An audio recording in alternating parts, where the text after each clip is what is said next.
Harani madam ನಮಸ್ಕಾರ. ನಮಸ್ಕಾರ. ಹೇಗಿದ್ದೀರಾ? ಆರಾಮ್, ನೀವ್ ಹೇಗಿದ್ದೀರಿ? ಚೆನ್ನಾಗಿದ್ದೀನಿ ಮ್ಯಾಮ್. ತುಂಬಾ ಸಿನಿಮಾಗಳಲ್ಲಿ ಬ್ಯುಸಿ ಇದ್ದೀರಾ, ಅದ್ರ ಮಧ್ಯೆ ಇವಾಗ ಪ್ರಮೋಷನ್ಸ್ ಅಲ್ಲೂ ಬ್ಯುಸಿ ಇದ್ದೀರಾ. ಸೊ ಆ ಪಾತ್ರ ಈ ಪಾತ್ರ ಅಂತ, ಬಟ್ ಎಲ್ಲೋದ್ರೂ ಕೂಡ ಒಬ್ಬ ಮಗನಿಗೆ ಒಬ್ಬ ಒಬ್ರು ತಾಯಿ ಬೇಕು ಅಂದ ತಕ್ಷಣನೇ ನೆನಪಾಗುವಂತಹ ಸಾಲಲ್ಲಿ ನೀವು ಕೂಡ ಒಬ್ರು ಮೊದಲಿಗರಾಗಿರ್ತೀರಾ. ಥ್ಯಾಂಕ್ ಯು ಸೊ ಆ ಥರ ಪಾತ್ರಗಳು ನಿಮ್ಮ ಹತ್ರ ಬಂದಾಗ ತುಂಬಾ ವೇರಿಯೇಷನ್ ಇರುತ್ತೆ ಕೆಲವೊಂದು ಪಾತ್ರಗಳಲ್ಲಿ, ಬಟ್ ಕೆಲವೊಂದರಲ್ಲಿ ತಾಯಿ ಅಂದ ತಕ್ಷಣ ತುಂಬಾ ಸೌಮ್ಯ ಸ್ವಭಾವವಾಗಿ ಮಗನನ್ನ ಕೇರ್ ಮಾಡುವಂಥ ಪಾತ್ರಗಳು. ಸೊ ಹೆಂಗ್ ಖುಷಿ ಇದೆ, ಎಷ್ಟು ಖುಷಿ ಇದೆ ಈ ಥರದ ಪಾತ್ರಗಳಲ್ಲಿ?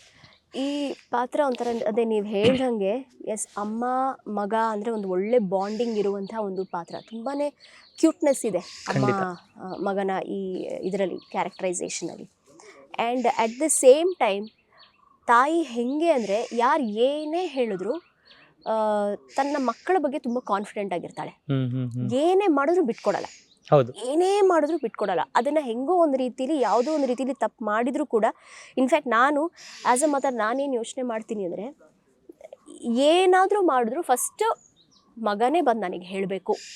ನಂಗೆ ಬೇರೆಯವ್ರ ಮೂಲಕ ಬೇರೆದು ಗೊತ್ತಾಗಬಾರ್ದು, ನನಗೆ ನೀನೇ ಬಂದು ಹೇಳಬೇಕು ಅಂತಾನೆ ನಾನು ನನ್ನ ಸರಿ ಮಾಡಿದ್ರು ಹೇಳು, ತಪ್ಪು ಮಾಡಿದ್ರು ಹೇಳು, ಫಸ್ಟ್ ನಿನ್ನ ಮೂಲಕನೇ ನನಗೆ ಗೊತ್ತಾಗಬೇಕು ಅಂತ. ಸೊ ಐ ಥಿಂಕ್ ಪ್ರತಿಯೊಂದು ತಾಯಿಗೂ ಆ ಥರದ್ದೇ ಆದ ಒಂದು ಇದಿರುತ್ತೆ. ಏನು, ನನ್ನ ಮಗ ಅಥವಾ ಮಗಳು ಏನೇ ಮಾಡಿದ್ರು ಅದು ಸರಿಯಾಗಿರಬೇಕು, ಒಳ್ಳೆ ಮನುಷ್ಯ ಆಗಬೇಕು ಅನ್ನೋದೇ ಒಂದು ಇರುತ್ತೆ. ಸೊ ಐ ಥಿಂಕ್ ಈ ತಾಯಿ ಪಾತ್ರ ಅಂತ ನೀವು ಹೇಳ್ದಂಗೆ ನಾನು ಈಗ ಮಾಡಿರುವಂಥ ಅಥವಾ ಮುಂದೆ ರಿಲೀಸ್ ಆಗುವಂಥ ಮಾಡೋವಂಥ ಯಾವುದೇ ಪಾತ್ರಗಳಿದ್ರೂ ತಾಯಿ ಪಾತ್ರದಲ್ಲಿ ಒಂದು ವೇರಿಯೇಷನ್ ಇದೆ. ಅದನ್ನು ತುಂಬ ಡೀಟೇಲ್ ಆಗು ಅಬ್ಸರ್ವ್ ಮಾಡಬೇಕಾಗಿಲ್ಲ ಅಥವಾ ಅಬ್ಸರ್ವ್ ಮಾಡ್ದೇನೂ ಇರಬೇಕಾಗಿಲ್ಲ. ಆ ಪಾತ್ರದ ಮೂಲಕ ತುಂಬ ಚೆನ್ನಾಗಿ ಅದನ್ನು ಹೊರತರಿಸಿದ್ದಾರೆ ನಿರ್ದೇಶಕರು. ಸೊ ಆ ಥರದಲ್ಲಿ ಈ ತಾಯಿಯ ಪಾತ್ರ ತುಂಬ ಒಂದು ಮಗನ ಬಗ್ಗೆ ಹೆಚ್ಚಿನ ಕಾನ್ಫಿಡೆನ್ಸ್ ಇರುವಂಥ ಪಾತ್ರ. ಯಾರು ಏನೇ ಹೇಳಿದ್ರು ನಂಬೋದಿಲ್ಲ, ನಿನ್ನ ಮಗ ಹೀಗೆ. ಯಾಕಂದರೆ ಪ್ರತಿಯೊಬ್ಬರಿಗೂ ಅವರ ಕ್ಯಾರೆಕ್ಟರ್ ಅನ್ನೋದು ತುಂಬ ಮುಖ್ಯ ಆಗುತ್ತೆ. ಐಡೆಂಟಿಟಿ, ಹೆಸರು, ಕ್ಯಾರೆಕ್ಟ್ರು ಪ್ರತಿಯೊಂದು ಮುಖ್ಯ ಆಗುತ್ತೆ. ಸೊ ಯಾರು ಏನೇ ಹೇಳಿದ್ರು ತಾಯಿ ಮಾತ್ರ ನಂಬೋದಿಲ್ಲ. ಆ ಥರ ಒಂದು ವೆರಿ ಡಿಗ್ನಿಫೈಡ್ ಆ್ಯಂಡ್ ಘನವಾದಂತಹ ಪಾತ್ರ ಅಂತ ಹೇಳೋಕೆ ಇಷ್ಟಪಡ್ತೀನಿ. ಹೊಸಬರ ತಂಡ ಎಲ್ಲರೂ, ನಿರ್ದೇಶಕರು, ನಟರು ಕೂಡ 2 ಸಿನಿಮಾ, ಇದು 3ನೇ ಸಿನಿಮಾ. ಪ್ರೊಡಕ್ಷನ್ ಆಗಿರ್ಬೋದು, ಎಲ್ಲರೂ ಕೂಡ ಹೊಸಬರು. ಕೆಲವೊಂದಿಷ್ಟು ಜನ ನೀವು ತುಂಬ ಸೀನಿಯರ್ಸ್ ಇದ್ದೀರಾ, ಅಂದರೆ ನಟನೆ ಅಂದರೆ ಕೇರ್ ಆಫ್ ಅಡ್ರೆಸ್ ಅನ್ನುವಂತಹ ನಟರಿದ್ದೀರಾ. ಖಂಡಿತವಾಗಿಯೂ ಆ ಥರದ ಪಾತ್ರಗಳಿಗೆ ಹೆಸರುವಾಸಿ ನೀವೆಲ್ಲರೂ. ನಿಮ್ಮ ಹತ್ರ ಒಂದು ಸಿನಿಮಾ ತಂಡ ಬಂದು ಈ ಥರದ ಪಾತ್ರ ಇದೆ ಅಂದಾಗ ನೀವೇನು ಜಡ್ಜ್ ಮಾಡ್ತೀರಾ ಮ್ಯಾಮ್? ಯಾಕೆಂದರೆ ಹೊಸಬ್ರು ಎಲ್ಲರೂ ಕೂಡ ಎಲ್ಲರೂ ಒಳ್ಳೆ ಸಿನಿಮಾ ಮಾಡಬೇಕು ಅಂತಲೇ ಇಂಡಸ್ಟ್ರಿಗೆ ಬರ್ತಾರೆ, ಬಟ್ ಆ ಪ್ರಾಸೆಸ್ ಗೊತ್ತಿರಲ್ಲ ಕೆಲವೊಬ್ಬರಿಗೆ. ಕೆಲವೊಂದ್ಸಲ ಹೇಳಬೇಕಾದ್ರೆ ನರೇಷನ್ ಚೆನ್ನಾಗಿರುತ್ತೆ, ಬಟ್ ಅಲ್ಲಿ ಹೋದಾಗ ಎಕ್ಸಿಕ್ಯೂಷನ್ ಗೊತ್ತಿರಲ್ಲ ಅವ್ರಿಗೆ. ಸೊ ಆ ಥರ ನೀವು ಯಾವುದನ್ನ ಜಡ್ಜ್ ಮಾಡ್ತೀರಾ ಅಂತ? ನನಗೆ ಕೆರೆಬೇಟೆ ತಂಡದವರು ಫಸ್ಟು ಫೋನ್ ಮಾಡಿ ಮೀಟ್ ಮಾಡಿದಾಗ ನನಗೆ ಕೆರೆಬೇಟೆ ಅಂದರೆ ಏನು ಅನ್ನೋದನ್ನು ತೋರಿಸಿದ್ರು. ಅದು ಒಂದು ಈ ಥರ ಒಂದು ಮಲೆನಾಡು ಕಡೆ, ನಾನು ಮಲೆನಾಡೋಳೆ, ಬಟ್ ನನಗೆ ಮಲೆನಾಡಿನ ಯಾವುದೇ ಒಂದು ಸಂಸ್ಕೃತಿ ಆಗಿರ್ಬೋದು ಅದ್ರ ಬಗ್ಗೆ ಗೊತ್ತಿಲ್ಲ. ಯಾಕಂದರೆ ನಾನು ಹುಟ್ಟು ಬೆಳೆದಿದ್ದೆಲ್ಲ ಬೆಂಗಳೂರು. ಸೊ ಈಗ ನಾನು ಆ ಲ್ಯಾಂಗ್ವೇಜ್ನ ಅಡ್ಯಾಪ್ಟ್ ಮಾಡ್ಕೊಳ್ಳೋದು ಕೂಡ ಒಂದು ಚಾಲೆಂಜ್ ಆಗಿತ್ತು ನನಗೆ ಈ ಸಿನಿಮಾಗಾಗಿ.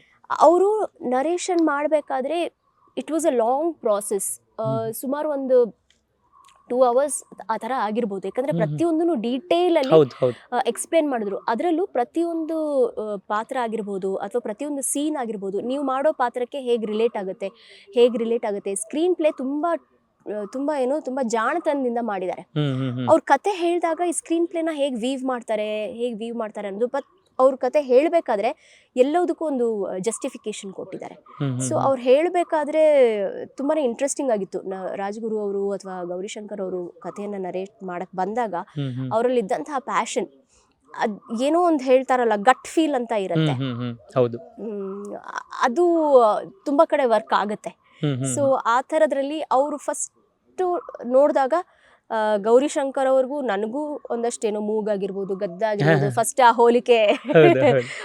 ಹೋಲಿಕೆ ಇದೆ ಅಂತ ಹೇಳಿದ್ರು. ಆಮೇಲೆ ಆ ಕತೆ ಹೇಳುವಾಗ್ಲೂ ನಾನು ಮುಂಚೆ ಏನು ಮಾಡ್ತಾಯಿದ್ದೆ, ನನ್ನ ಮಗನ್ನ ತುಂಬ ಇಮ್ಯಾಜಿನ್ ಮಾಡ್ಕೋತಾ ಇದ್ದೆ.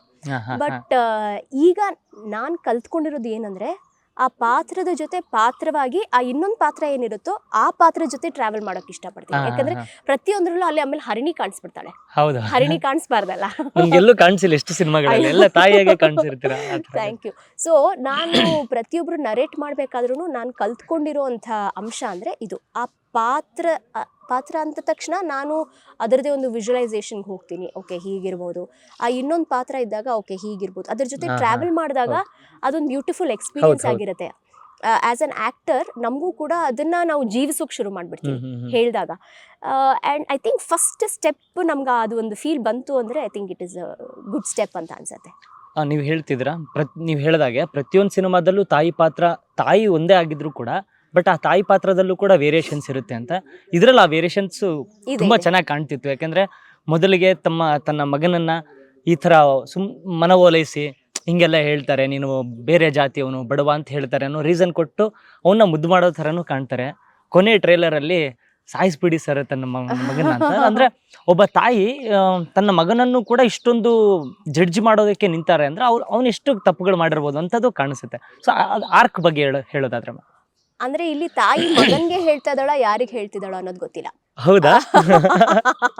ಓಕೆ ಅಲ್ವಾ? ಸೊ ಅದನ್ನ ನಾವು ಹೇಳಕ್ಕಾಗಲ್ಲ. ಬಟ್ ಎಲ್ಲ ಕಡೆನೂ ತಾಯಿ ಇಸ್ ಸೂಪರ್ ಕಾನ್ಫಿಡೆಂಟ್. ಅವಳು ಬೆಳೆಸಿರುವಂತಹ ರೀತಿ ಆಗಿರ್ಬೋದು, ಅವನು ಮಗ ಅವನು ಏನಂದ್ರೆ ಹೋಗ್ತಾನೆ ಫ್ರೆಂಡ್ಸ್ ಜೊತೆ ಎಲ್ಲೋ ಹೋದ್ರೆ ಒಂದ್ 2-3 ದಿವಸ ಬರಲ್ಲ ಅವನು ಅನ್ನೋದು ಅವ್ನ ಕ್ಯಾರೆಕ್ಟರ್ ಆ ಥರನೇ.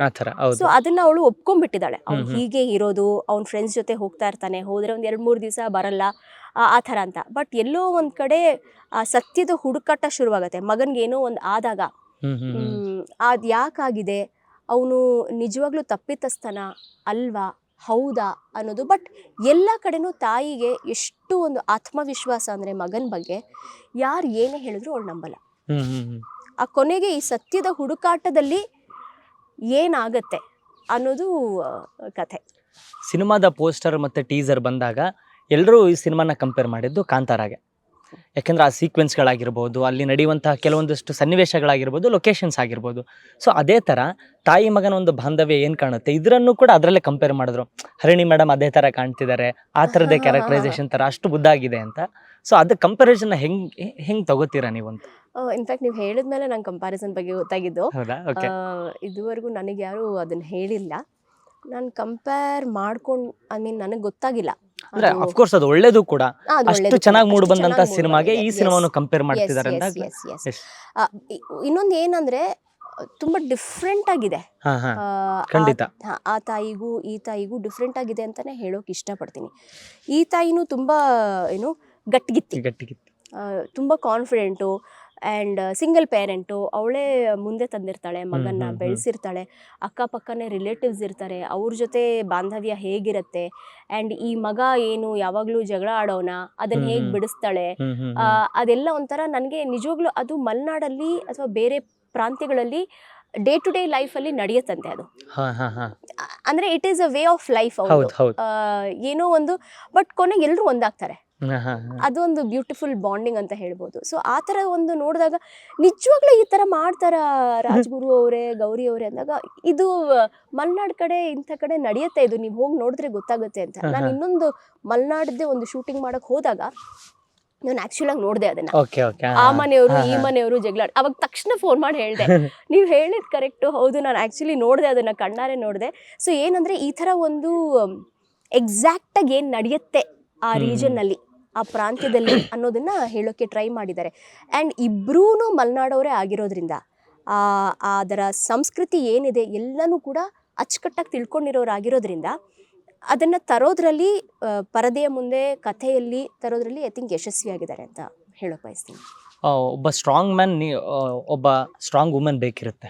ಅದು ತಾಯಿ ಆಗಿರ್ಬೋದು, ಅಕ್ಕ ಆಗಿರ್ಬೋದು, ಗೆಳತಿ ಆಗಿರ್ಬೋದು, ಸ್ನೇಹಿತೆ ಆಗಿರ್ಬೋದು, ಯಾರಾದರೂ ಆಗಿರ್ಬೋದು. ಈ ಸಿನಿಮಾದಲ್ಲಿ ನಿಮ್ಮ ಪಾತ್ರ ಆಗಿರ್ಬೋದು, ಹೀರೋಯಿನ್ ಅವರ ಪಾತ್ರ ಆಗಿರ್ಬೋದು, ಇನ್ಫ್ಯಾಕ್ಟ್ ಡೈರೆಕ್ಟ್ರು ನನಗಿದು ಹೇಳಿದ್ರು, ತುಂಬ ಸ್ಟ್ರಾಂಗ್ ವುಮೆನ್ ಇಬ್ಬರು ಕೂಡ. ಅಂದರೆ ಅವರು ಕೂಡ ಅಷ್ಟೇ ಫೆರೋಷಿಯಸ್ ಆಗಿ ಆ್ಯಕ್ಟಿಂಗ್ ಮಾಡಿದ್ದಾರೆ, ಅಷ್ಟೇ ಫೆರೋಷಿಯಸ್ ಆಗಿ ಹೀರೋ ಎದುರುಗಡೆ ನಿಂತ್ಕೊಂಡು ಅವನಿಗೆ ಆವಾಜ್ ಹಾಕೋ ಥರ ಸೀನ್ ಇದೆ.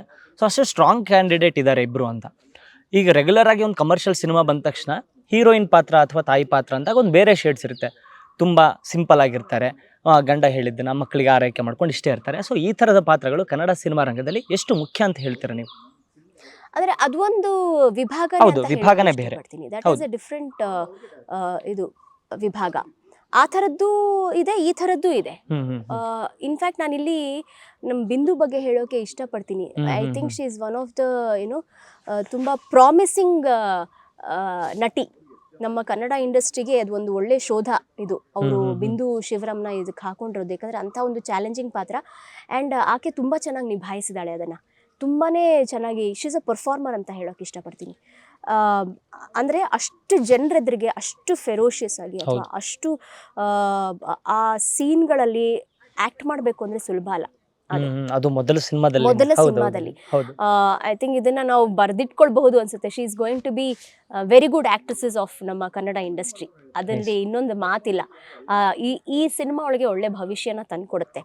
ಆ್ಯಂಡ್ ಇನ್ನೊಂದು ತಾಯಿ ಅಂತ ಹೇಳಿದಾಗ, ತಾಯಿ ಮತ್ತು ನಾಯಕ ನಟಿ ಇಬ್ರು ತುಂಬ ಸ್ಟ್ರಾಂಗ್ ಇದೆ.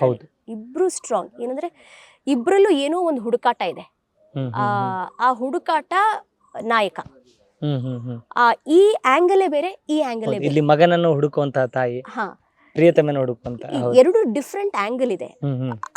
ಇನ್ನೊಂದೇನಂದ್ರೆ ಇಬ್ಬರಿಗೂ ಅವನನ್ನ ತುಂಬಾ ಚೆನ್ನಾಗಿ ಅರ್ಥ ಮಾಡ್ಕೊಂಡಿರ್ತಾರೆ. ಒಂದ್ ಪಕ್ಷದಲ್ಲಿ ತಾಯಿ ಚೆನ್ನಾಗಿ ಅರ್ಥ ಮಾಡ್ಕೊಂಡಿರಬಹುದು, ಬಿಕಾಸ್ ಸುಮಾರು ವರ್ಷ ಸಾಕಿರೋದ್ರಿಂದ. ಸೊ ಅಂಥ ಒಂದು ಏನು ಹೇಳ್ಬೋದು, ಕಾಂಟ್ರಾಸ್ಟ್ ಇದೆ. And at the same time ಎರಡೂ ಒಂದೇ ಥರ ಬರುವಂಥ ಪಾತ್ರನೂ ಆಗಿದೆ. ಗೌರೀಶ್ ಅವ್ರ ಬಗ್ಗೆ ಮಾತಾಡಲೇಬೇಕು. ಯಾಕಂದರೆ ಅವರೇ ಪ್ರೊಡಕ್ಷನ್ ಮಾಡಿ, ಅವರೇ ಈ ಸಿನಿಮಾ ಮಾಡಿ, ಅಂದರೆ ಇಷ್ಟು ಟೈಮ್ ತೊಗೊಂಡು ಟೀಸರ್ ನೋಡಬೇಕಾದ್ರೆ ಗೊತ್ತಾಯಿತು ನಮಗೆ, ಇಷ್ಟು ಪ್ರೊಡಕ್ಷನ್ ವ್ಯಾಲ್ಯೂ ಗೊತ್ತಾಗಿದ್ದು ಅವಾಗ ನಮಗೆ. ಹೊಸಬರ ಸಿನಿಮಾ ಜನರಲ್ ಆಗಿ ಹೇಳ್ತಾರೆ, ಹೊಸಬರ ಸಿನಿಮಾ ಅಂದರೆ ಕಮ್ಮಿ ಬಜೆಟಲ್ಲಿ ಮಾಡಿಬಿಡ್ತಾರೆ, ಏನೋ ಸುಮ್ಮನೆ ಮಾಡಿಬಿಡ್ತಾರೆ, ಇಲ್ಲೆಲ್ಲೇ ಮಾಡ್ಕೊಂಡ್ಬಿಡ್ತಾರೆ ಅಂತ. ಬಟ್ ಈ ಸಿನಿಮಾದ ಟೀಸರ್ ನೋಡಿದಾಗ ಅನಿಸ್ತು ತುಂಬ ಕ್ವಾಲಿಟಿ, ಅಷ್ಟು ಪ್ರೊಡಕ್ಷನ್ ವ್ಯಾಲ್ಯೂ, ಅಷ್ಟು ಜನ ಜೂನಿಯರ್ಸ್ ಎಲ್ಲ ಇಟ್ಕೊಂಡು ನಿಮಗೆ ಕಾನ್ಫಿಡೆಂಟ್ ಇರುತ್ತೆ ಮೇಡಮ್. ಒಂದು ಸಿನಿಮಾ ಅಂದರೆ ನೀವು ಹೇಳಿದ್ರಿ, ನರೇಷನ್ ಕೇಳಬೇಕಾದ್ರೆ ನನಗೊಂದು ಕಾನ್ಫಿಡೆನ್ಸ್ ಇತ್ತು ಅಂತ. ಬಟ್ ಸಿನಿಮಾ ವೈಲ್ ಶೂಟಿಂಗ್ ಪ್ರಾಸೆಸ್ಸಲ್ಲಿ ಇದೇನೋ ದೊಡ್ಡ ಮಟ್ಟದಲ್ಲಿ ಆಗುತ್ತೆ ಅಂತ ನಂಬಿಕೆ ಬಂದಿದೆ ಯಾವಾಗ ನಿಮಗೆ? ಅಂದರೆ ಇವಾಗ ಐ ಥಿಂಕ್ ಪ್ರತಿಯೊಬ್ಬ ಕಲಾವಿದರು ಅವ್ರು ಯಾವುದೇ ಒಂದು ಪ್ರಾಜೆಕ್ಟ್ ಮಾಡಬೇಕಾದ್ರೂ ಅದು ಚೆನ್ನಾಗಾಗಲಿ ಅಂತ ಅಂದ್ಕೊಂಡೇ ಮಾಡೋದು. ಖಂಡಿತ. ಪಾತ್ರನ ಆಗಿರ್ಬೋದು ಅಥವಾ ಪ್ರಾಜೆಕ್ಟ್ ಆಗಿರ್ಬೋದು, ಅದನ್ನು ಅವ್ರು ಓನ್ ಮಾಡ್ತಾರೆ. ಈಗ ನಾನು ಅಷ್ಟೇ, ಆ ಪಾತ್ರ ಅಂದ ತಕ್ಷಣ ನಾನು ಅದು ನಂದು ಅನ್ನೋ ಸ್ವಾರ್ಥ ಬರುತ್ತೆ. ನಂದು ಅನ್ನೋ ಸ್ವಾರ್ಥ ಬಂದಾಗ ಅವ್ರು ಮಾಡುವಾಗ ಎಷ್ಟು ಪ್ಯಾಷನೇಟ್ ಆಗಿದ್ರು ಅಂದರೆ, ರಾಜ್ಗುರು ಆಗಿರ್ಬೋದು ಅಥವಾ ಗೌರಿ ಅವರಾಗಿರ್ಬೋದು, ಇಬ್ರಿಗೂ ಒಂಥರ ಕ್ರಿಯೇಟಿವ್ ಕ್ಲಾಶಸ್ ಆಗಿರ್ಬೋದು ಅಥವಾ ಒಟ್ಟಿಗೆ ಒಪ್ಕೊಳ್ಳೋ ಅಂಥದ್ದಾಗಿರ್ಬೋದು, ಎಲ್ಲವೂ ಒಂಥರ ಹೆಲ್ದಿ ಆಗಿತ್ತು. ಹೆಲ್ದಿ ಡಿಸ್ಕಷನ್ಸ್ ಆಗ್ತಾಯಿತ್ತು. ಮುಂಚೆನೇ ಡಿಸ್ಕಸ್ ಮಾಡ್ಕೊಂಡು ಬಂದಿರೋರು. ಸೊ ಇದು ಮಾಡಬೇಕಾದ್ರೇ ಅವರು ಮಾಡ್ತಾ ಇದ್ದಂಥ ಶಾರ್ಟ್ಸ್ ಆಗಿರ್ಬೋದು, ಆ್ಯಂಡ್ ಎಷ್ಟು ಪ್ಯಾಷನೇಟ್ ಆಗಿದ್ರು ಅಂದರೆ, ಕತೆ ಹೇಳಬೇಕಾದ್ರೆ, ನರೇಟ್ ಮಾಡ್ಬೇಕಾದ್ರೆ ಎಷ್ಟು ಪ್ಯಾಷನೇಟ್ ಆಗಿದ್ರು. ಚಿತ್ರೀಕರಣದ ಪ್ರತಿಯೊಂದು ಹಂತದಲ್ಲೂ ಹಾಗೂ ಈಗಲೂ ಕೂಡ ಐ ಥಿಂಕ್ ಸಿನಿಮಾ ಆದ್ಮೇಲೂ ಅವರು ಮೋಸ್ಟ್ಲಿ ರೆಸ್ಟ್ ಮಾಡೋದಿಲ್ಲ. ಪೋಸ್ಟ್ ಪ್ರೊಡಕ್ಷನ್ ಅಥವಾ ಸಿನಿಮಾ ರಿಲೀಸ್ ಆದ ನಂತರ ಅದಕ್ಕೆ ಏನೇನು ಪ್ರಮೋಷನ್ಸ್ ಮಾಡಬೇಕೋ. ಆ್ಯಂಡ್ ಗೌರಿ ಅವರು is a very good at promotions. ಅವ್ರು ಯಾವುದೇ ಥರ ಆಗಿರಬಹುದು, ಅವ್ರು ಮಾಡೋದು ಏನೋ ಒಂದು ಮೈಂಡಲ್ಲಿ ಉಳಿಯುತ್ತೆ. ಎಸ್, ಇದನ್ನು ಮಾಡಿದ್ದಾರೆ ಅನ್ನೋದು. I think he is very confident ಅದರಲ್ಲಿ.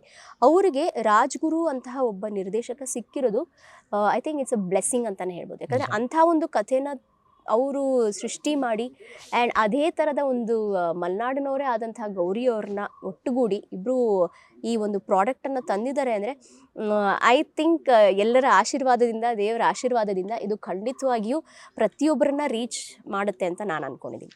ಮೇಡಮ್, ಹೊಸಬರು ಬಂದಾಗ ಸೆಟ್ಟಲ್ಲಿ ಅಂದರೆ ನೀವೆಲ್ಲ ನಿಮ್ಮ ಟ್ರೈನ್ಡ್ ಆ್ಯಕ್ಟರ್ಸ್, ನಿಮ್ಗೇನು ಹೊಸದಾಗಿ ಬಂದು ಸೀನ್ ಎಕ್ಸ್ಪ್ಲೇನ್ ಮಾಡೋದು ಬೇಕಿಲ್ಲ.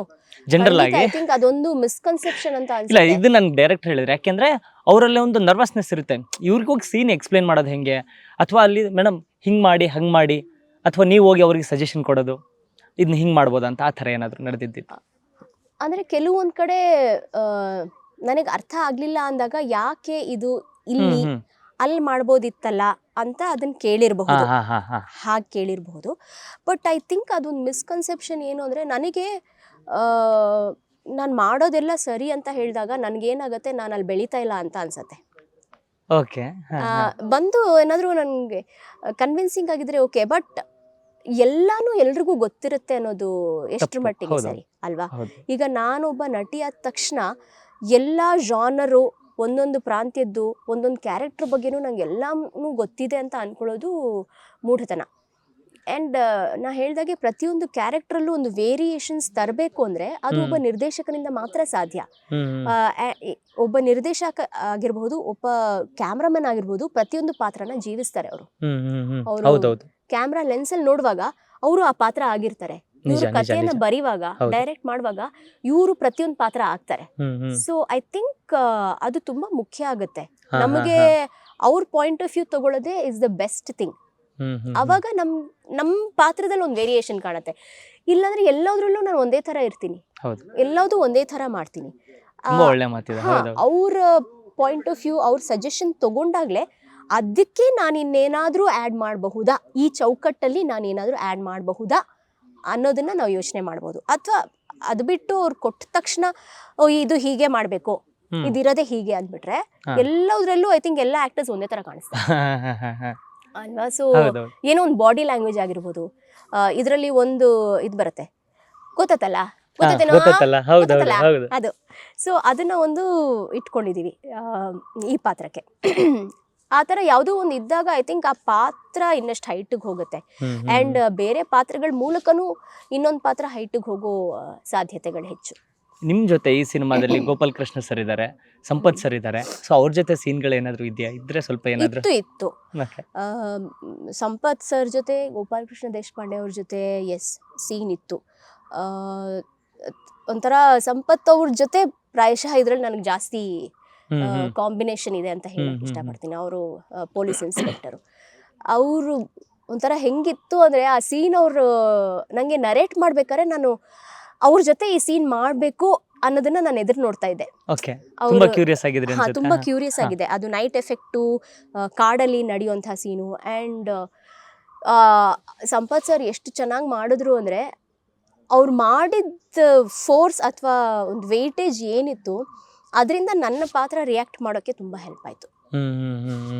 ಸೊ ನಾನು ತುಂಬ ಎಸ್ಪೆಷಲಿ ಆ ಸೀನು ಮತ್ತು ಆ ಥರ ಒಂದೆರಡು ಸೀನ್ಗಳು ಐ ವಾಸ್ ಲುಕಿಂಗ್ ಫಾರ್ವರ್ಡ್ ಮಾಡಬೇಕು ಅಂತ. ಕೊನೆಯದಾಗಿ ಸಿನಿಮಾ 15ಕ್ಕೆ ರಿಲೀಸ್ ಆಗ್ತಿದೆ, ಮಾರ್ಚ್ 15ಕ್ಕೆ. ಎಷ್ಟು ಖುಷಿ ಇದೆ ಮ್ಯಾಮ್ ಈ ಸಿನಿಮಾದಲ್ಲಿ ಪಾತ್ರ ಮಾಡಿರೋದಕ್ಕೆ, ಮತ್ತು ಆಡಿಯನ್ಸ್ಗೆ ಈ ಸಿನಿಮಾ ನೋಡೋದಕ್ಕೆ ರೀಸನ್ಗಳು ಹೇಳಬೇಕು ಅಂದರೆ ಏನು ಹೇಳ್ತೀರಾ? ಮಾರ್ಚ್ 15 ನಮ್ಮ ಕೆರೆಬೇಟೆ ಸಿನಿಮಾ ಕರ್ನಾಟಕಾದ್ಯಂತ ತೆರೆ ಕಾಣ್ತಾ ಇದೆ. ದಯಮಾಡಿ ಎಲ್ಲರೂ ಚಿತ್ರಮಂದಿರಕ್ಕೆ ಬಂದು ಚಿತ್ರನ ನೋಡಿ. ಕಥೆ ತುಂಬ ಚೆನ್ನಾಗಿದೆ. ರಾಜ್ಗುರು ಅವರ ನಿರ್ದೇಶನ ಆಗಿರ್ಬೋದು, ಕೀರ್ತನ್ ಪೂಜಾರಿ ಅವರ ಛಾಯಾಗ್ರಹಣ ಆಗಿರ್ಬೋದು, ಗಗನ್ ಬದೇರಿಯಾ ಅವರ ಸಂಗೀತ ಆಗಿರ್ಬೋದು, ಪ್ರಮೋದ್ ಮರವಂತೆ ಅವರ ಇದು ಲಿರಿಕ್ಸ್ ಆಗಿರ್ಬೋದು, ಪ್ರತಿಯೊಬ್ಬ ಕಲಾವಿದರು ಎಲ್ಲ ಪ್ರಾಜೆಕ್ಟ್ಗಳಲ್ಲೂ ಎಲ್ಲರೂ ಇದನ್ನು ಹೇಳ್ತಾರೆ. ತುಂಬ ಕಷ್ಟಪಟ್ಟು ತುಂಬ ಇಷ್ಟಪಟ್ಟು ಮಾಡಿರುವಂಥ ಒಂದು ಪ್ರಾಜೆಕ್ಟ್. ಆ್ಯಂಡ್ ಇದರಲ್ಲಿ ಹಲವಾರು ಹೊಸತನಗಳನ್ನ ನೀವು ನೋಡಬಹುದು. ಗೊತ್ತಿದೆ ಅಂತ ಅನಿಸಿದ್ರು ಅದು ಪ್ರಾಯಶಃ ಬೇರೆ ಆ್ಯಂಗಲಲ್ಲಿ ನೀವು ಅದನ್ನು ನೋಡುವ ಸಾಧ್ಯತೆ ಇರುತ್ತೆ. ಸೊ ಹಾಗಾಗಿ ದಯಮಾಡಿ ಎಲ್ಲರೂ ಮಾರ್ಚ್ 15ರಿಂದ ಈ ಸಿನಿಮಾ ಮುಂದಕ್ಕೆ ಹೋಗ್ತಾ ಇರುತ್ತೆ.